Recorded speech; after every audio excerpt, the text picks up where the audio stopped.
What's up, everybody? We're back with the Gridiron podcast. My name is Nick, My name is Michael. and we're back. We're going to be talking about the wide receiver market. Obviously, some of the big signings of this past offseason, and still some wide receivers holding out on contracts.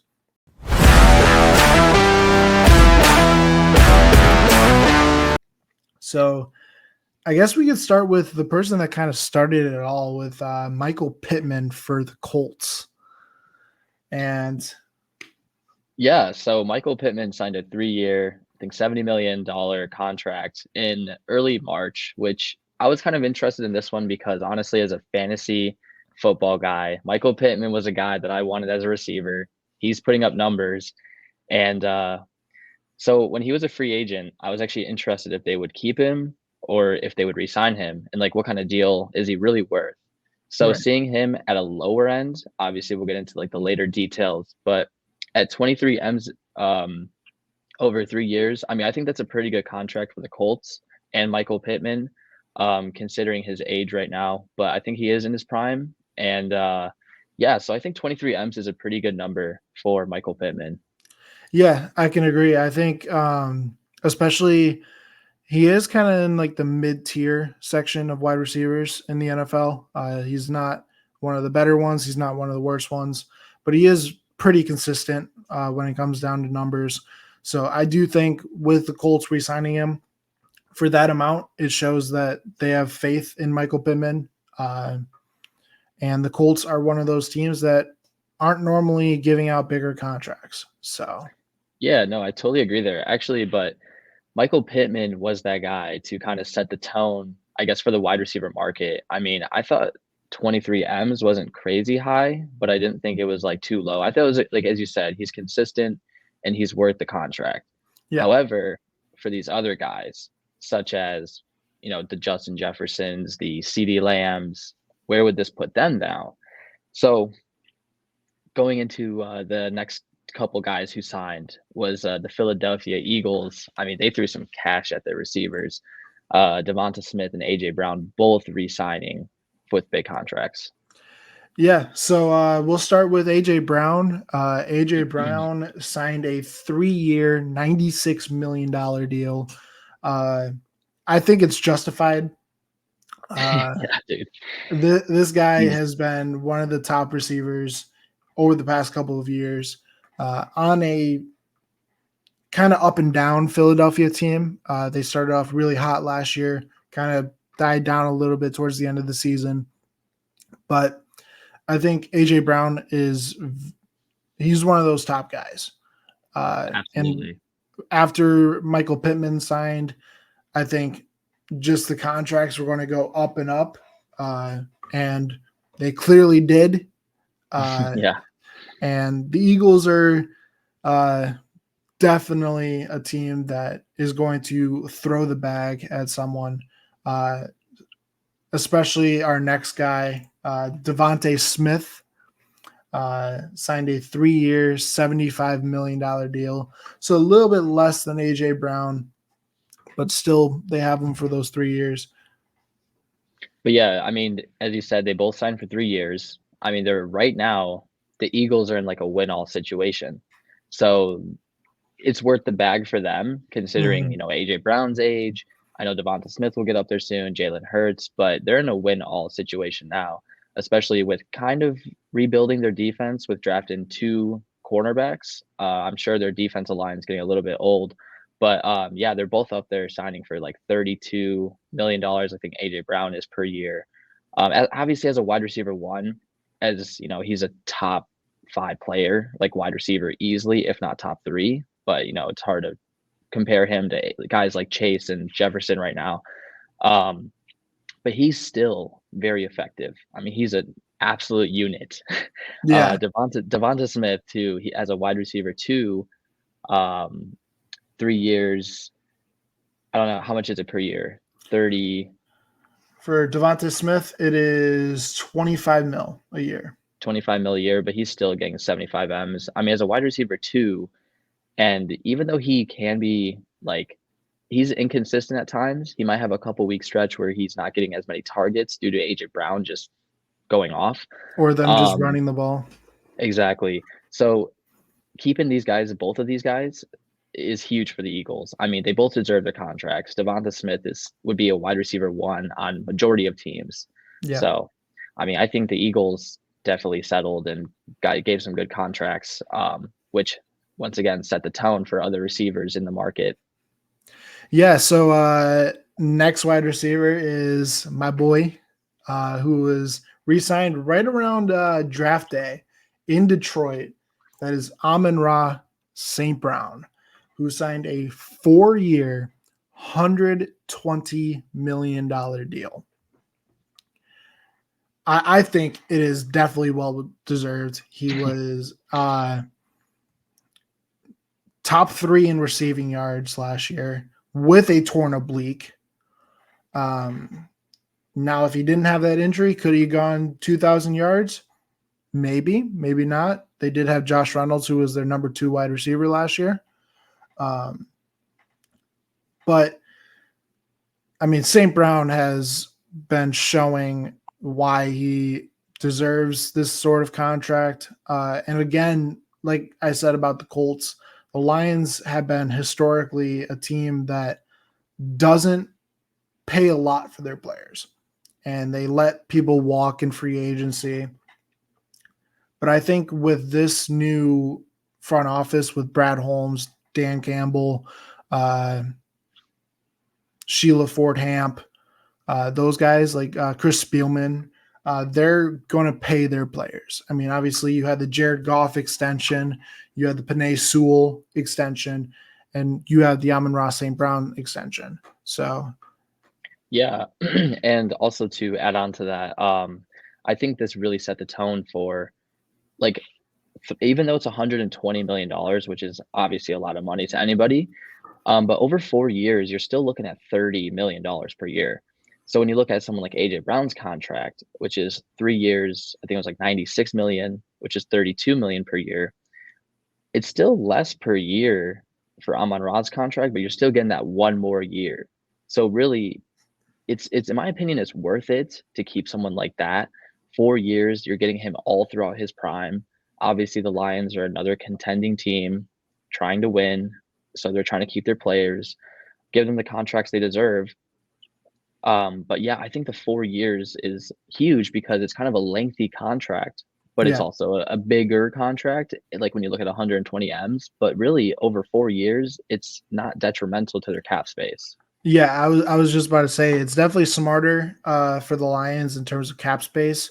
Obviously, we all know the situation with the cap space that Cam Sutton had on the Lions, where they lost like 20 mil in cap space, something like that. So having those re-signings, being smarter with the cap space, all signing them to 4-year deals with Penei Sewell, Jared Goff, and Amon-Ra, it being less per year, but still a big contract, like you said, is definitely smarter on cap space as well. Yeah. And that kind of leads into our next receiver, which I believe would be the guy who's held out a little bit, CeeDee Lamb. Yeah. I mean, everyone was questioning what was going to happen with the Cowboys, what's going on with Dak Prescott, CeeDee Lamb, Micah Parsons. Are they going elsewhere? And the first guy to sign, CeeDee Lamb. I guess after Amon-Ra's contract, CD signed a 4-year 136, which puts him just over Amon-Ra's 30 million per year. But I think CeeDee Lamb definitely, once again, top 3 wide receiver, definitely worth the money. But him holding out though, and I guess coming back to sign, is a good sign for the Cowboys. Yeah. I would say it wasn't looking good for the Cowboys, obviously, with the situation with CeeDee Lamb, Dak Prescott, Micah Parsons, like you said. It was really looking like the Cowboys may be a team that potentially misses the playoffs this next year. And I know you were probably happy about this. There was talks about CeeDee Lamb potentially going to the Packers in a trade where they would trade away Christian Watson and a draft pick for CeeDee Lamb.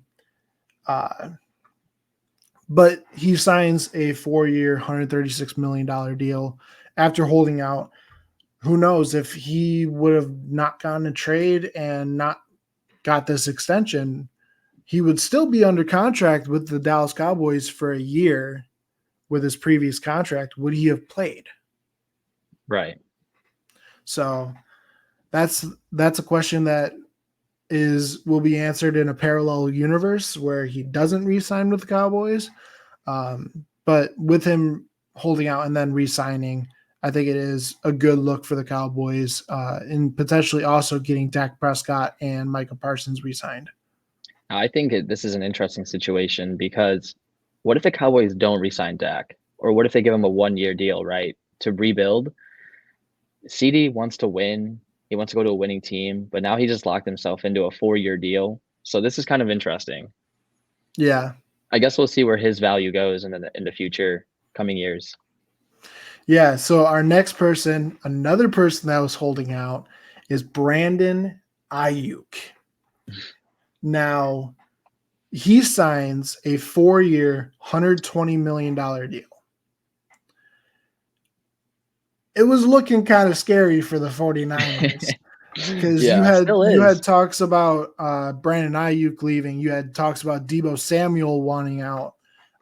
They drafted 2 wide receivers in the draft. So it wasn't looking good for these veteran guys. And Brandon Aiyuk didn't really want to play with Brock Purdy anymore. So he signs a 4-year, $120 million deal. Now, let me ask you this. Is it Super Bowl or bust for the 49ers? I think, honestly, with everything that's going on there, I think it's a bust. I think, things like this just don't go away. Like, holding out, not giving the player what he wants, not negotiating, coming to terms, even though he came to sign a contract that was there in August or like early August, I think it was. I think things like this just don't go away. I mean, I do think Brandon Aiyuk will still be very effective and put up numbers, and Deebo will, get a lot of touchdowns. I just don't think the team will come together and still have like that chemistry or like that vibe, you could say, for them to make like a playoff run, Super Bowl run, I should say. Okay. Yeah, I can agree. I think with players holding out, I mean, you look at last year with Chris Jones for the Chiefs. He held out for, I think, 2-3 weeks into the season, actually, where he didn't play. So if it would have been continuing with Brandon Aiyuk, he was constantly asking for a trade. Hey, can I have more money? Can I have a trade? It doesn't look good for the 49ers. Yeah, and I don't think this is the same Niners team as we saw last year. I don't think it's the same Niners team at all. I think they lost a lot in free agency, and especially them drafting a wide receiver round 1 is pretty telling. In round 2, you're right. It's pretty telling to their players, what they're trying to do in the future coming years. I mean, yes, Brandon Aiyuk got a 4-year deal, but what does this mean for Deebo? His contract's up this next year. Exactly. And Brock Purdy too. I mean, we'll see. They could fold. Yeah. I mean, they're the type of team that I think it could easily affect them. But I do think that they're still going to have a decent regular season. Oh, yeah. I just think once it comes down to playoff time, like Deebo is going to be like, all right, like my contract's up in a couple of weeks. Like if they lose in playoffs, like round 1 or something, it's going straight. It's going bad. I think Deebo is out at that point. And yeah, I mean, even Christian McCaffrey, his contract's up next year. Yeah. So what does that say for that aspect when that comes time to sign Christian McCaffrey again? But now we go into a player that still has not re-signed a contract and is still holding out, potentially one of the better wide receivers in the NFL and going into the future, Justin Jefferson. Oh, Justin Jefferson signed. Did he? Oh yeah, in Yeah, June. he got Yeah, the 140. He's yeah, he at signed in 35 June. M's My a year. bad. Yeah, he's the most paid, I think, wide receiver right now. I thought he still didn't sign. My bad. That's Jamar Chase. Yeah, Justin Jefferson. Yeah, so he signed a 140. I think what was it over 4? 4-year, 140. Yeah, Yep. yeah. I mean, pretty typical Justin Jefferson. Debatable if he's the best wide receiver in the league right now, with him and Chase. I mean, comparing him to CeeDee Lamb, AJ Brown.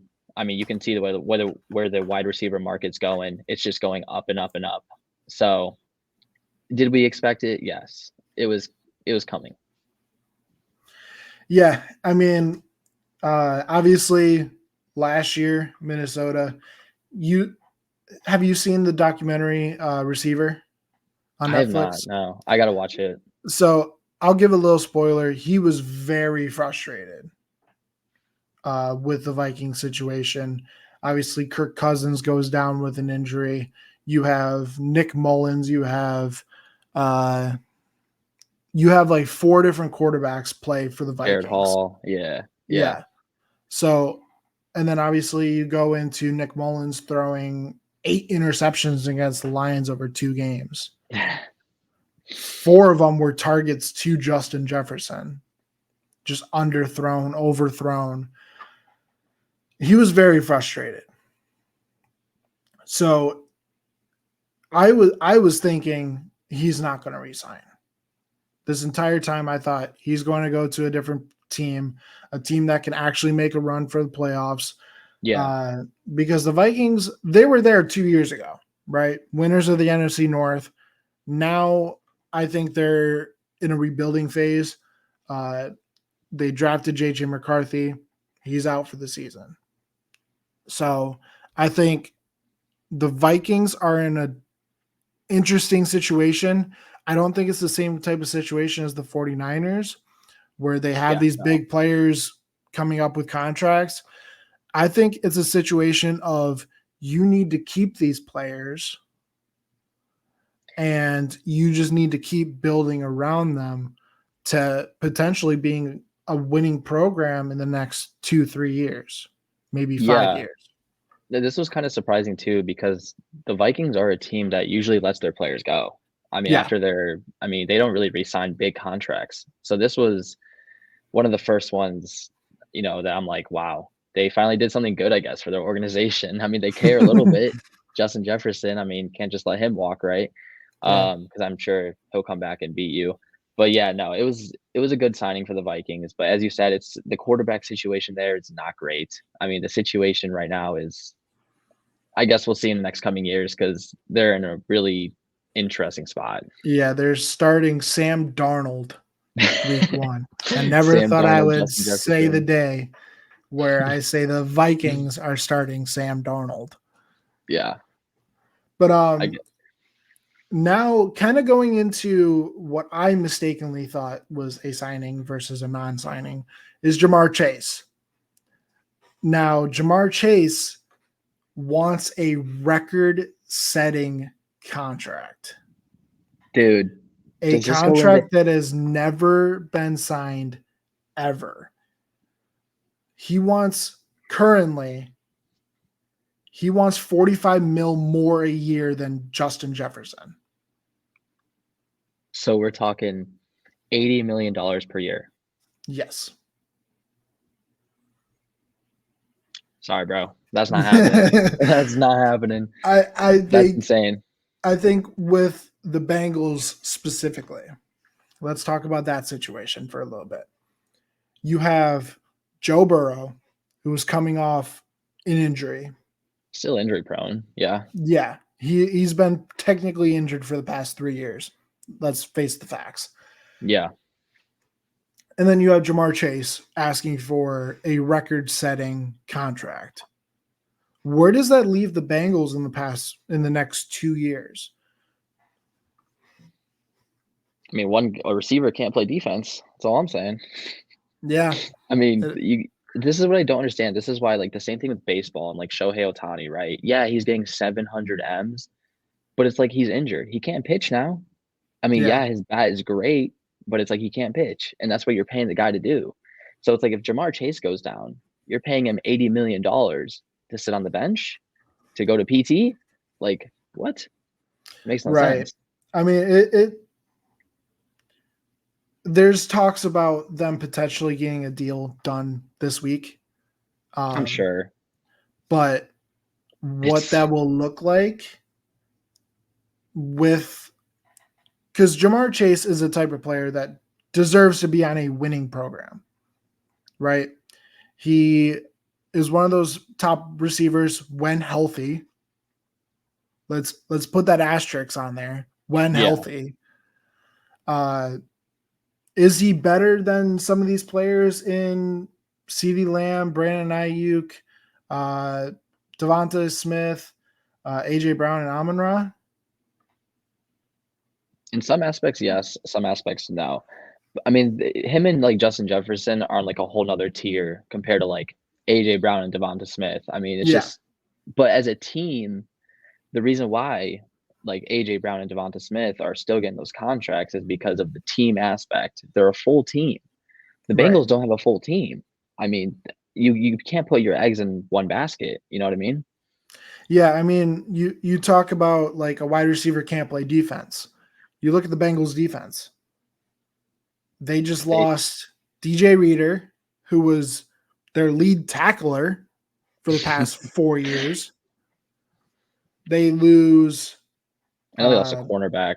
I know they lost a yeah, cornerback. I forgot his name and a though. linebacker. Yeah, I forget yeah, his yeah. name too.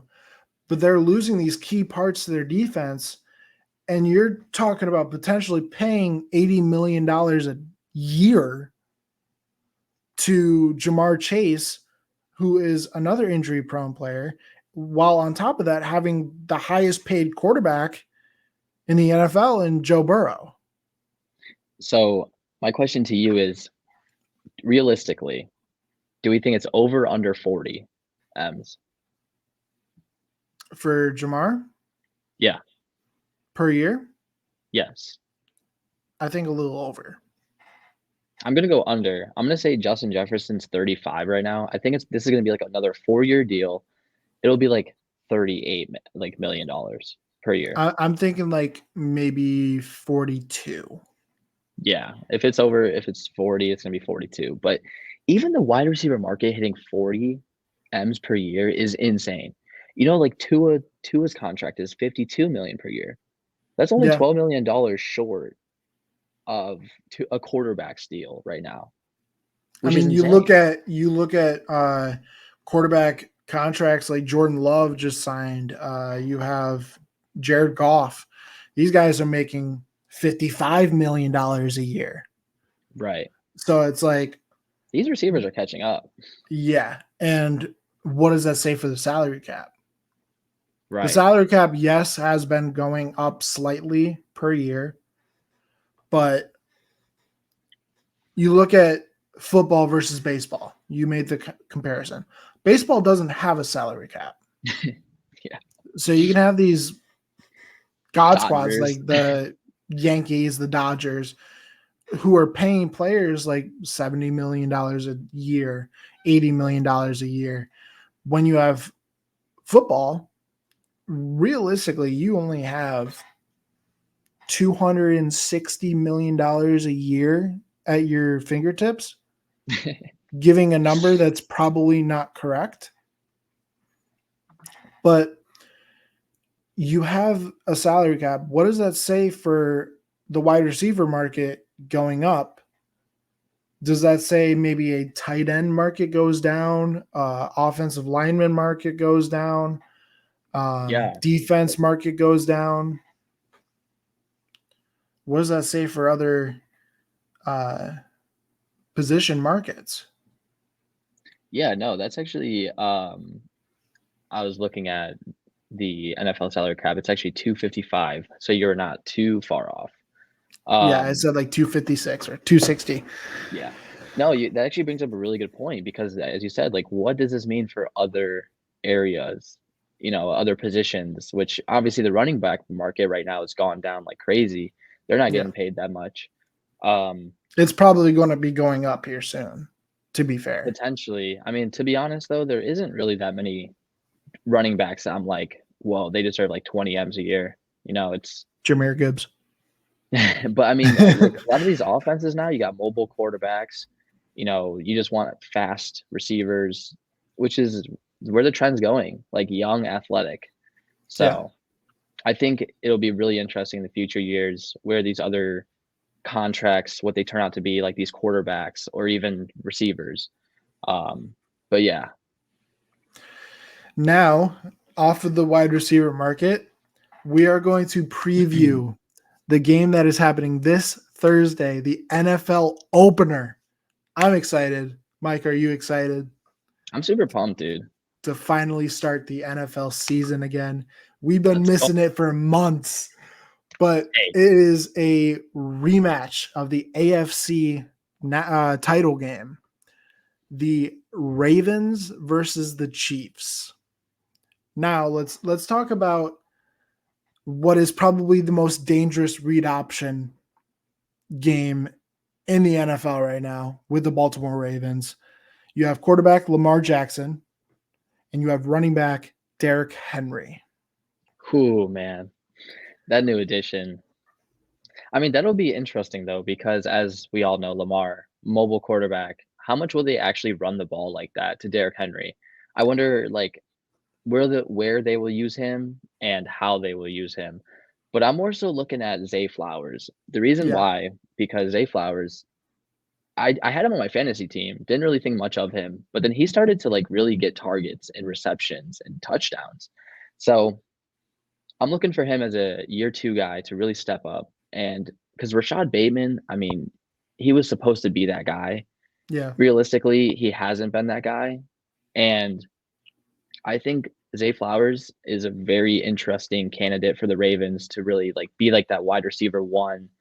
Who else is over there? There's Rashad Bateman, Flowers.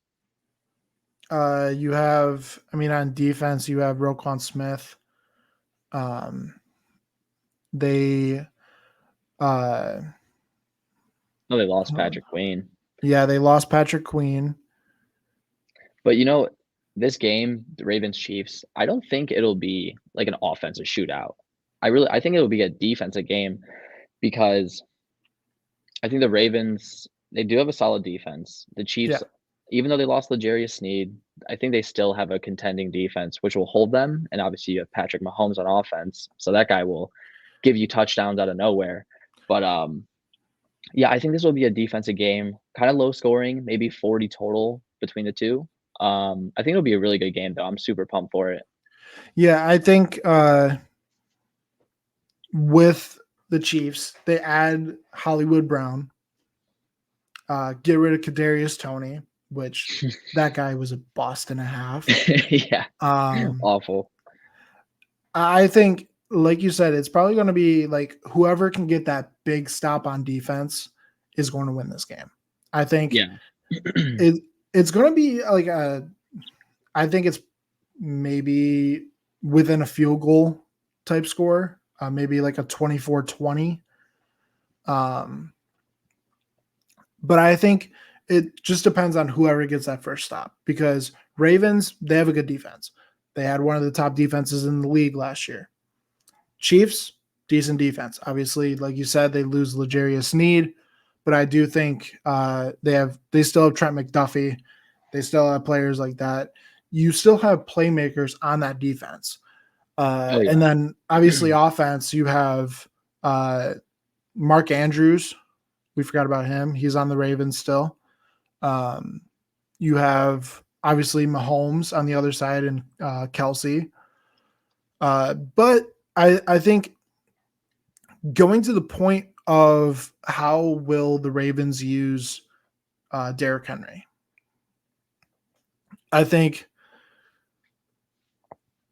I do think that they're going to run the ball with him. I don't think they would have signed a player like Derrick Henry if they weren't. Yeah. Will he be used in pass block more? I think so. Or like as a lead blocker for Lamar.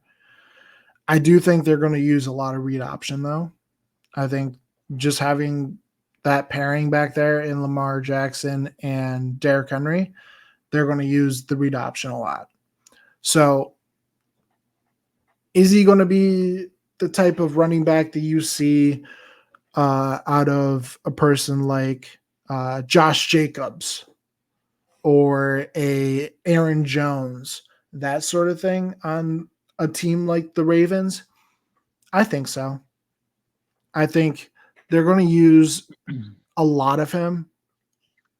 I think it's mostly going to be in read option, though. Yeah, I think I really want the Ravens to win this game. I cannot lie. I just can't stand the I Chiefs can't anymore. stand the Chiefs. Yeah, I mean, we need a new contender in the AFC here, and the Ravens are that team. They should have been that team last year, but fell short. It's going to come down to Lamar Jackson. I mean, is this guy a winning quarterback?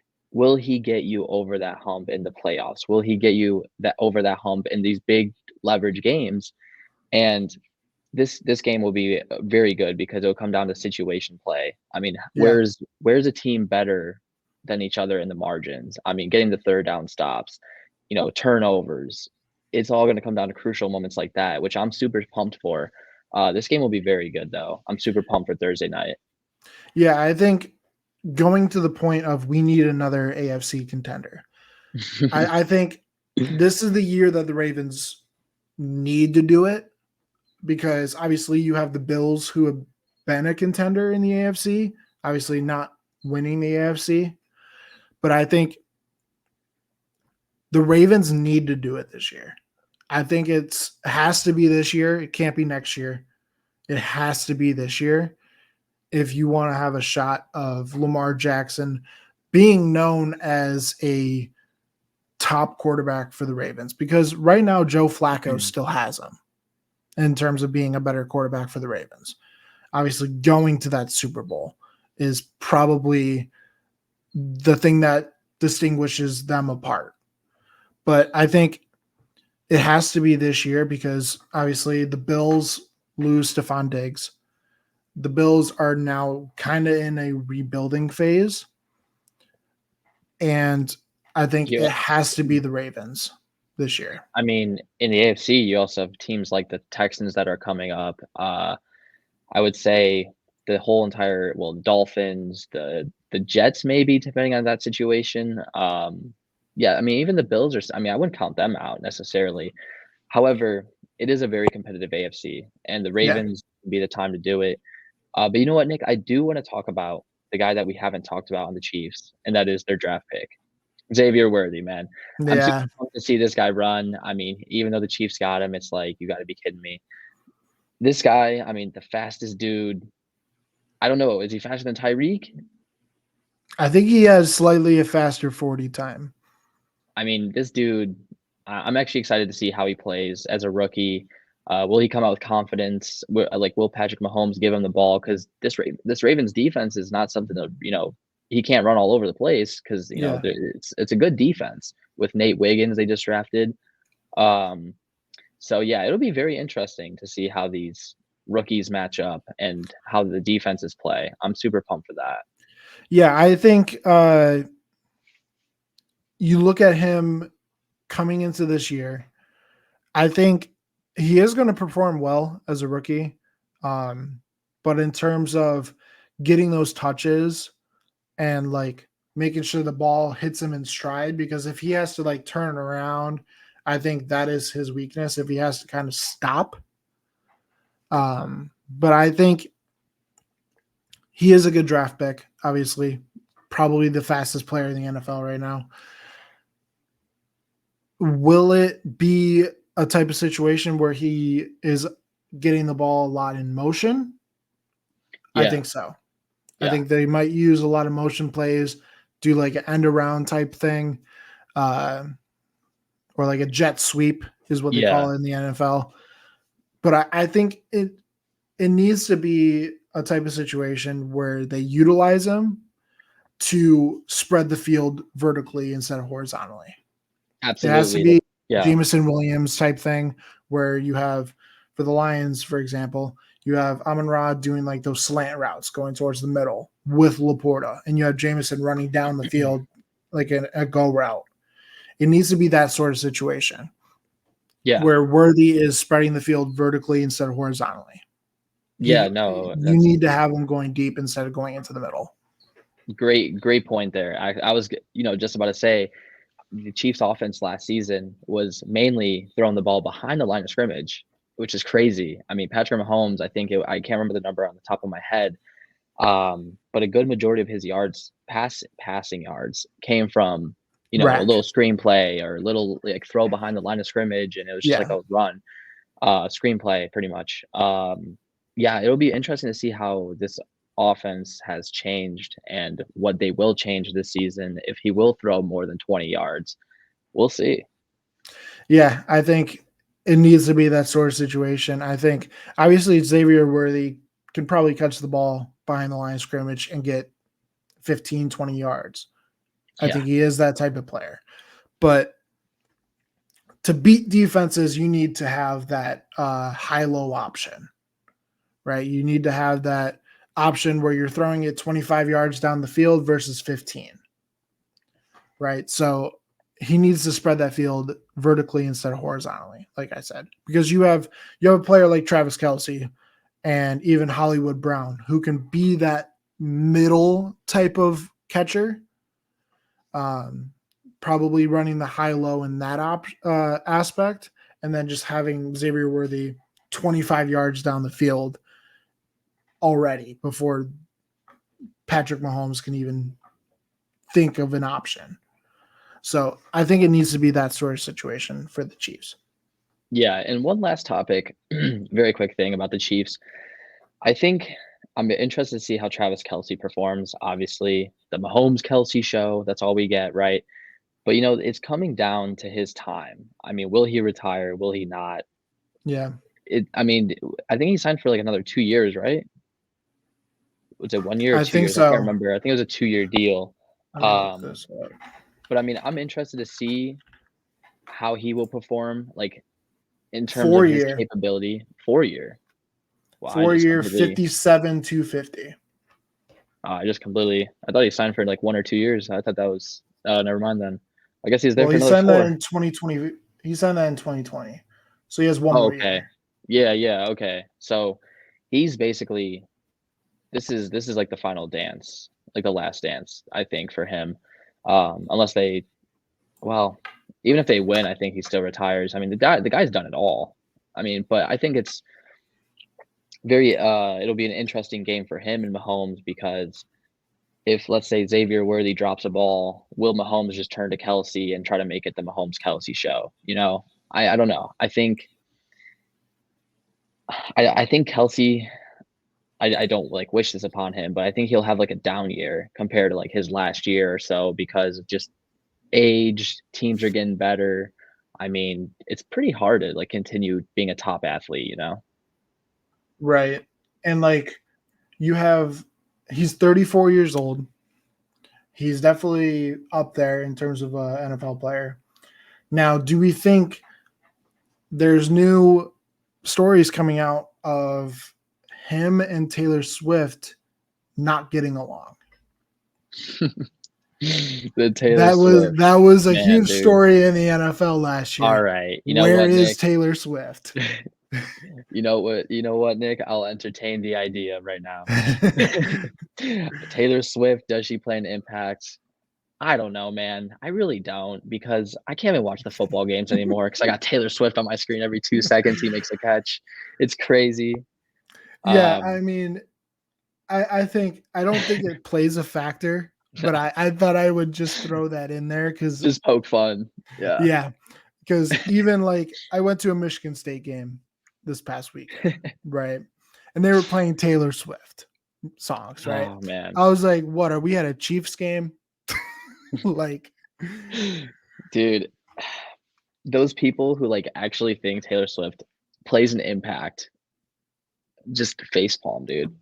Facepalm. Yeah, I don't think it plays a factor, but I thought I would like we're talking about the Chiefs here. You gotta entertain the idea, of course. Yeah. So I think it's definitely going to be an interesting year of the NFL in general. Yeah, dude, I'm super pumped.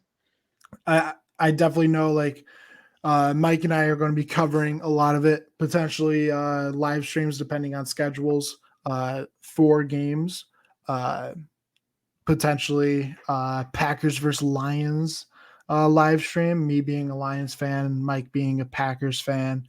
So I'm excited for this year. I think this year is going to be a year to remember in the NFL.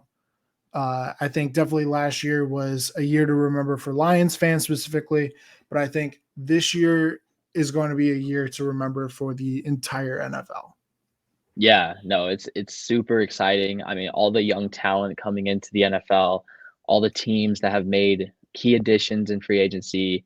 I mean, the contending teams right now and, who are sleepers, there's so many teams right now that are like they could do it. They could do it if I this one think thing one goes right team for them. is a kind of a sleeper is obviously the Texans. I think the Man. Texans Oh, they're the real deal now in the AFC. Oh, yeah. No, they are the real deal. But there will be a lot of coverage from Nick and I throughout the season. We know we do have the Packers Eagles back to back Thursday and Friday night. We won't be covering that game this episode, Let's but do we want to kind of like give a sneak peek of that? It's the nah, first game man. in Berlin. I think we gotta go. We'll do it in the next episode. We'll come back when we come back with all Sunday games and give our 2 cents at it. And as a Packers fan, hopefully the Packers can come through. Otherwise, Nick's gonna tease me. So Dude, I heard that they're wearing those ugly uniforms because they can't wear ugly green. uniforms. They Man, can't wear dude, green.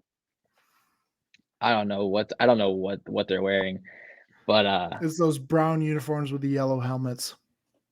oh, the back in the day ones, dude. Oh, those are kind of. I mean, they're ugly, but those are kind of cool. They're ugly. Don't get me wrong. They're ugly though. Yeah, no, they're ugly. Yeah. It's because if you guys don't know, it's because the field that they're playing in Berlin does not allow the color green. And you send two of the green teams Yeah, I to don't. that stadium in the Eagles and the Green Bay Packers. Green Bay Packers. Emphasize that. But yeah, guys, I think that'll do it. We talked about the wide receiver market and we talked about the Ravens Chiefs game, and Nick and I gave our coverage on what we thought about each topic. And yeah, give it a thumbs up if you like this background. I mean, I kind of like it. I mean, it's a new setting. The reason why we had to pause originally was because it was just a lot going on this past summer for me, transitioning And to me. college, and I'm currently here. So yeah, so we're back. We're back. Yeah, I'm excited for this NFL season. So you guys will get to see all the coverage that we do. And yeah, go ahead and follow us on social media. Like the video if you enjoyed. And these episodes are soon to come to Spotify and Apple Podcasts. I'm excited for that. Yeah. So So wherever you guys find your podcast, we'll probably be there. So yep. And stay tuned to future episodes where we cover Sunday night games, primetime games, Lions versus Packers, NFC, AFC, whatever you guys want. And also our giveaway, Hype was the winner. So yes, he will be getting his jersey. And yeah. we'll contact you. And yeah. All right. See you guys.